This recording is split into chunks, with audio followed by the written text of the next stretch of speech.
Safford India international के हमारे जो आज के अध्यक्षा कर रहे हैं हमारे पितातुल दयाराम पाल जी।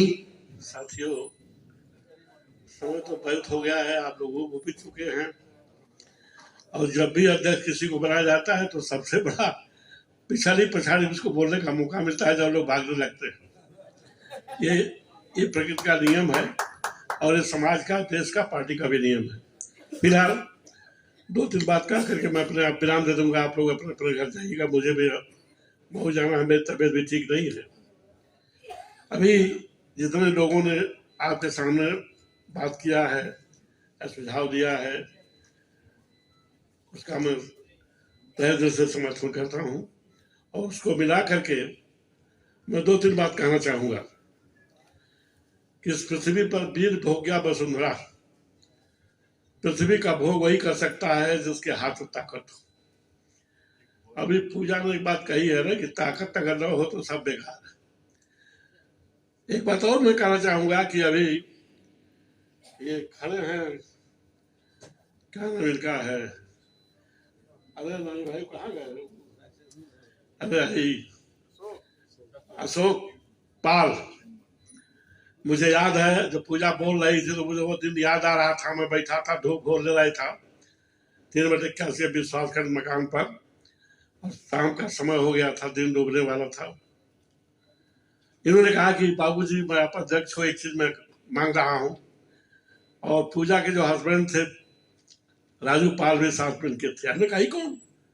इन्होंने कहा कि ये टिकट चाहते हैं। हमने कहा भाई टिकट तो ऐसे नहीं मिलता है, कैसे टिकट मिलेगा? ये काम तो करते नहीं पार्टी में, और क्या है बताओ हमको। भारत की हिस्ट्री के विषय में मुझे जानकारी हुई। मैंने माधुरी जी से कहा तो माधुरी जी के अगल बगल बैठने वाले कुछ ऐसे लोग थे, नाम नहीं लूंगा, और विरोध करने लगे। अरे पाल साहब आप क्या बात करते हो, ये करते हो। 2-4 लोगों को और बुला लिया, माधुरी जी ने और लोगों को बुला लिया। हमने कहा कि यही बात है आप कि मरने के लिए सब लोग आए, और अगर राजू पाल मर जाएगा, गोली लगेगी उनको, तो तैयार है मरने के लिए। उसके आगे बात बताइए आप लोग। मैत्री जी कही तैयार है, हमने कहा बिल्कुल तैयार है।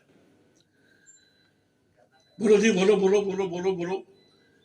किसी के मुंह से आवाज नहीं आती थी, और थे बाहर खड़े थे, अशोक पाल वगैरह की कमेटी बाहर खड़ी थी। राजू जी को टिकट मिला, विधायक हुए। दुर्भाग्य है इनको विधवा बनना पड़ा, लेकिन अभी कुछ बातें इनको नहीं कहना चाहिए, कुछ कह दिया है। एक चीज अपने विषय में हम नहीं कहेंगे पब्लिकली, कैसे कैसे रपट हुई, कैसे कैसे इनको विधायक बनाया गया, एक लंबे इतिहास। और मैं जिस दिन सुना कि इनका मर्डर हो गया, उसी दिन रात को मैं और स्वामी साहब मौर्या थे साथ में, हम फैजाबाद से सीधे हम आ गए यहाँ। और उसके बाद रात को कांड हुआ, तमाम तोड़ फोड़ हुआ, सारी चीजें हुई। पूजा पाल उस समय इनकी क्या गति थी मैं नहीं बता सकता। हम लोग खोलने लगे, लाश कहाँ गई, लाश का भी पता नहीं था। बड़ा करुण दृश्य था। इन्होंने जो बताया है वह करुणा मैं भूल नहीं सकता। हम लोग भी रो रहे थे।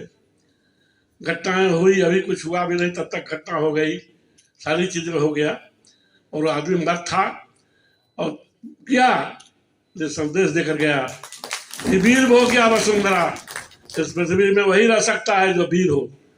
और पूजा पाल उनकी वाइफ बनी, और वीरता से खड़ी रही, पढ़ी लिखी नहीं थी जैसा उन्होंने बताया है, थोड़ी बहुत पढ़ी थी।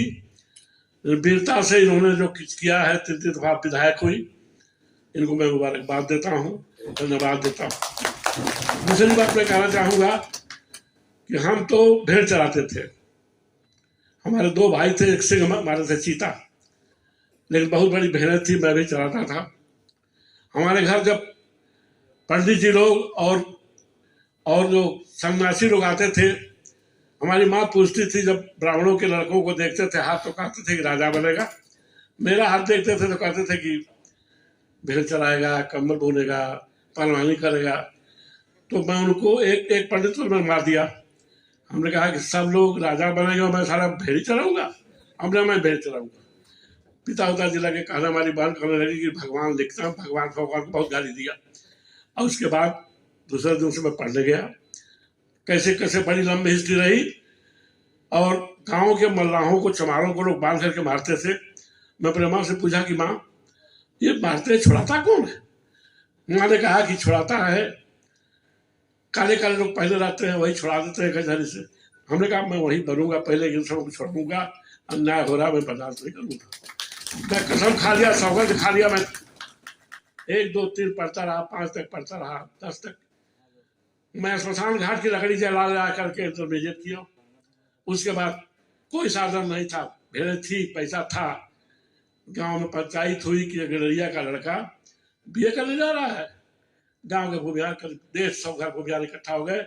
मैं गांव छोड़ दिया और उसके बाद मैं भाग गया सीधे लखनऊ में ट्यूशन किया। क्या क्या किया, क्या क्या राजनीति शास्त्र में किया, अंग्रेजी से में किया, बीएड किया, LLB किया। और लायर बनकर जब कचहरी में आया तो लोगों ने कहा कि तो आ गया गडरिया। और जो लोग उस जमाने के थे वो जानते होंगे कि दयाराम पाल की थूथी बोलती थी, कोई जज और कोई मुंसफ जरा भी नजर करता था तो उसकी हालत खराब हो जाती थी। आज मैं 85 वर्ष का हो गया हूँ, हिल रहा हूँ, लेकिन वो जवानी थी। उस जमाने में मैंने बहुत कुछ किया। और वीरता, घर द्वार सब बना होना, सारी चीजें भरी। मेरे लड़के पीछे खड़े हैं, वीरेंद्र बहादुर पाल, ये मेरे बड़े लड़के हैं आपके साथ।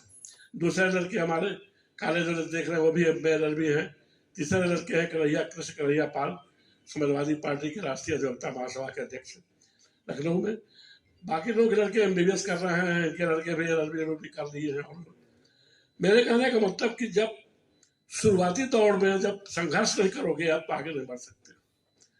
तो ये कहना कि मैं नहीं कर सकता हूँ, मेरे लड़के नहीं पढ़ सकते हैं, कोई वजह नहीं है कहने की। दूसरी बात ये कि संगठन, हाँ हमको तो हंसी आती है। मैं तो प्रदेश का अध्यक्ष बना था। हम जब हुआ था तो दिल्ली के लोग आपका भी आए थे, कालीपाल साहब भी थे, श्याम से शशि जी डायरेक्टर थे उस समय। तो दिल्ली वहाँ हुआ था, इंदौर में वो अग्रेसर हुआ था। लोगों ने हमको चाहते थे कि इनको अध्यक्ष बना दिया जाए। हमने कहा नहीं, श्याम सिंह शशि को ये चाहते हैं कि दिल्ली में रहेंगे तो इनको अध्यक्ष बना दिया जाए, मैं प्रदेश का अध्यक्ष बनूंगा। वो प्रदेश का अध्यक्ष बना, पूरे प्रदेश को एडवाइज किया। एडवाइज करने के बाद गांव गांव घूमा हूँ, जो लोग उस जमाने के रहे होंगे जानते होंगे।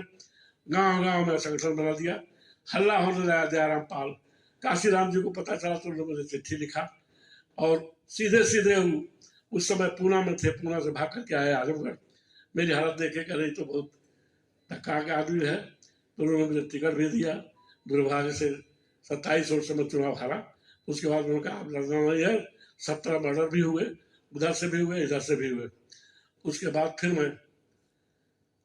फिर जो है क्या नाम है, मुझको MLC बनाया उन्होंने, अध्यक्ष बनाया, MLC बनाया। काशीराम जी के विचारों से मैं बहुत प्रभावित था और जब तक थे तब तक मैं था। काशीराम जी हटे तो मैं भी हट गया। आज BSP की दशा कितनी खराब हो चुकी है, कोई अंदर सब कोई मानने वाला नहीं है, कोई ताकने वाला नहीं। हम लोगों ने बहुत डिसिप्लिन में रखकर काम किया था राजनीति। तो मेरे साथियों, मेरे पाल समाज के लोगों, आप लोग जो पूजा बताई है कि संगठन बनाओ, शिक्षित तो बन गए बहुत लोग, और बहुत से लड़के जो है गाली देते हैं, जो आगे बढ़ जाता है तो उसी गाली देते हैं, कहते हैं हम देख रहे हैं उनके बापे देख रहे हैं और हम देख लेते। तो ये सब चीजें जो है नकारात्मक है। जिन लोगों ने जब मीटिंग बुलाया, बाहर के लोग आए हुए हैं, सबको मैं बात धन्यवाद देता हूँ। लंबी बात मैं नहीं करना चाहता। मैं चाहता हूँ कि आप लोग जल्दी जल्दी घर जाएं, मुझको मऊ जाना है। मैं दवा करके आया हूँ और वीरेंद्र जी का प्रेशर था तो आता नहीं। मुझको मेरे पेशाब में गड़बड़ी है, सुई लगती है, इंजेक्शन लगता है। तो इन भाइयों साथियों के साथ मीटिंग का उद्देश्य, हमारे माननीय अध्यक्ष जी की मंशा है कि पूरे ऑल इंडिया इंटरनेशनल, इंडिया नहीं पूरे वर्ल्ड में सेफर्ड है। दुनिया का कोई देश नहीं है जहाँ सेफर्ड भेड़ चलाते हुए हो मिले ना। मैं बहुत देशों में भी गया हूँ, वहाँ सब भेड़ चलाते, बहुत लोग भेड़, ऑस्ट्रेलिया वगैरह में भेड़ चलाई जाती है, सिडनी में चलाई जाती है, और जितनी मुस्लिम कंट्री है सब में भेड़ें पाली जाती है। तो मेरे कहने का मतलब कि इंटरनेशनल संगठन बनाने में कठिनाई हो रही है, लेकिन जो बनेगा वो आप लोग बनाइए। मेरी अवस्था तो 85 वीरेंद्र जी ने बता भी दिया था, 85 पूरा हो गई, 86 में जा रहा हूँ, हिल रहा हूँ, पेशाब भी नहीं कर पा रहा हूँ। आप लोग इसको बनाइए। अरे मेरे समाज के जुआओ और अभी कम के लोगों इकट्ठा होकर के समाज लड़ो। और जब लड़ता है कहीं भाड़ जो है कहीं फोड़ता है, कहीं चना फोड़ता है, सब नहीं फोड़ते। अब देखो कितने लड़कियां, कितना लड़का जीत करके आया है, पूरे दुनिया में उसका नाम हुआ है, खिलाड़ी कितने खिलाड़ी। ऐसे ही आप लोग भी लड़के को बनाओ। जय समाज, जय पाकिस्तान।